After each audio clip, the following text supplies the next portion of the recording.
How to find maximum RAM capacity in your computer. Hello everyone, this is Sabrina here to help you today. So without any further ado, let's get right into the video. So first, go to your start button and then search for command prompt and then run your command prompt as an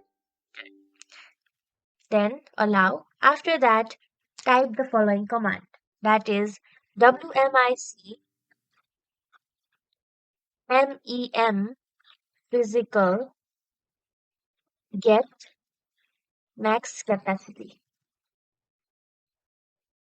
and you will get the maximum capacity right over here. Then copy it.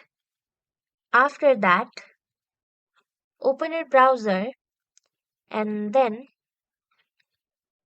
into do this. So now it will give you maximum capacity of your RAM. So that's it. Thank you for watching this video. Make sure to like, share and subscribe to our YouTube channel. If you got any questions, comment them down and I'll catch you in the next one.